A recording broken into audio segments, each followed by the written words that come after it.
Vans shoes started on March 6, 1966, but the Vans Skate High was introduced in 1978 and was their first shoe for skateboarding. But the Vans Skate High now costs $70, and any other Vans that you're gonna find, unless it's on sale somewhere, is going to be between $60 and $100. Which is actually an okay price because any shoe made for skateboarding usually costs between $50 and $70. But since most skateboarding shoes are between this same price range, does that mean that Vans in particular are a good skateboarding shoe? Well, that all depends on how you skate. So hopefully by the end of this, my pros and cons list of Vans in particular will help you determine whether or not you should skate Vans.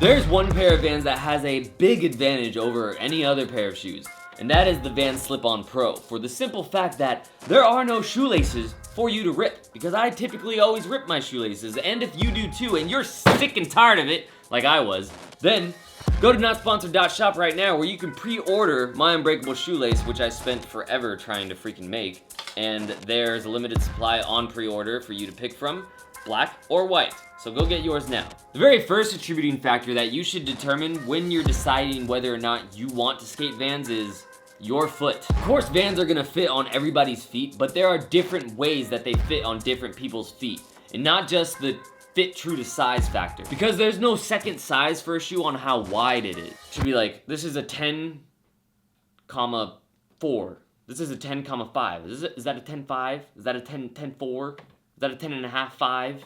You know what I mean? Like, there should be an attributing factor to how wide your foot is. For example, I have a very narrow foot, so when I'm skating Vans, I have to pull my shoelaces really tight, and it makes them feel not so comfortable. You can kind of tell with the Kyle Walkers that I skated. I pulled these laces really tight.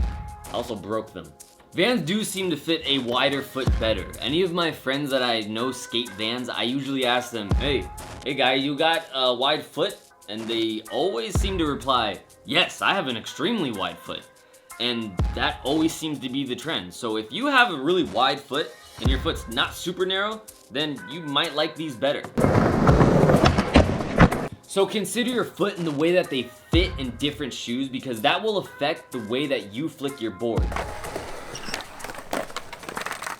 And in my case, if I have a shoe that doesn't fit really well, then I lose my confidence in my skating. There's only one shoe that I've skated from Vans that has a cup sole, and that's the Kyle Walker Pro, and the Kyle Walker Pro 2. Other than that, the rest of the shoes are vulcanized. I think there's a cup sole too. There are two Vans that have cup soles that I've skated. The Ave and the Kyle Walker Pro. Other than that, all of Vans shoes are pretty much vulcanized. So, that will affect the way that you flick. If you like to do a lot of kick flips, then a vulcanized shoe is a nice thing for you. That rhymed.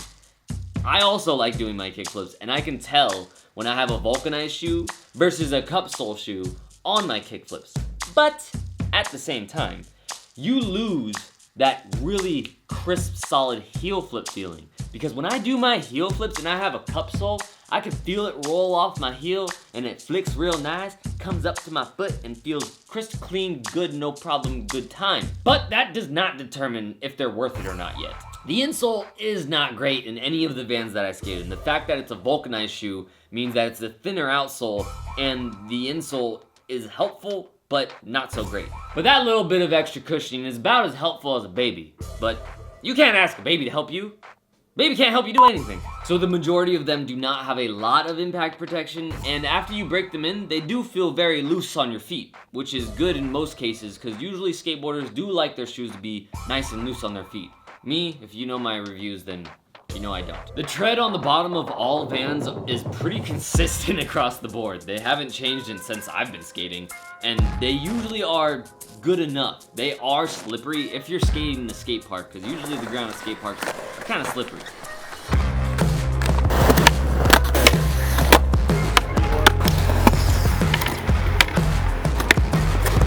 So they will grip the ground good enough. But if you're skating the streets, you don't have to worry about it. The tread on the Kyle Walker Pro is still good, but I did blow a hole in them. So so the tread on the bottom usually does outlast the upper. Overall, any pair of Vans that you get makes a decent skate shoe. They're not extraordinarily great, but I've never had a absolutely horrible Vans skate shoe, but usually I end up not liking them. In some cases, I really do. This shoe is really good. Kyle Walker Pro 1, amazing. Kyle Walker Pro 2? Disgusting. Trash. Absolutely don't get it. You're gonna look like an old man with a slipper on with your dumb Velcro strap. Terrible shoe. Vans shoes for skateboarding is worth the price. You're getting a middle-of-the-road price for a middle-of-the-road performance that is consistent through all of the Vans that I've skated. Except for the Kyle Walker Pro 1. That one was awesome. But hey, that's just what I think. But what do I know? I've just been reviewing skateboarding shoes for the past 5 years, you know? It's just my opinion. You could have a different one. You might love them. They might be well worth the price. For me, they're just like, yeah, they're kind of worth it. They're like pretty worth it. But if you're like a diehard Vans guy, then you're probably like, oh, I love them. Oh, also, they are consistently really cool looking, except for one. The Vans Half Cab Pro, it's way too fat up top and way too flat on the bottom. You got a fat ankle with a very flat foot. When they're on your feet and you look down and you're skating them, they're alright. But when I saw myself in them, I thought to myself, those look gross. So, consistently good looking Vans shoes, but some of them, just that one I think, looks terrible. Other than that, the rest of them look pretty cool. And I always have a fun time skating them.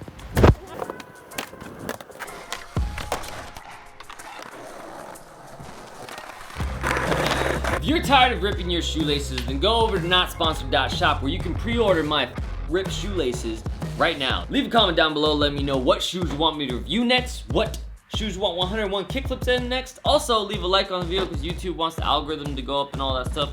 And you need to You know what? I'm gonna say it. Hit the subscribe button, dude. Actually, don't hit it. Give it like a gentle kiss, gentle caress, gentle loving touch, press, hug. Love this subscribe button because I'm going to be giving you a lot more shoe reviews, a lot more shoelaces, a lot more shoe drops, a lot more content coming your way very soon. Did I forget anything? I don't think so. Also, nothing else. Love you. Bye.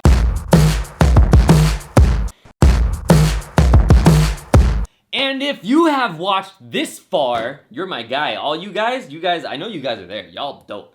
Leave a comment saying, wow, wow, wow, whoa, whoa, whoa.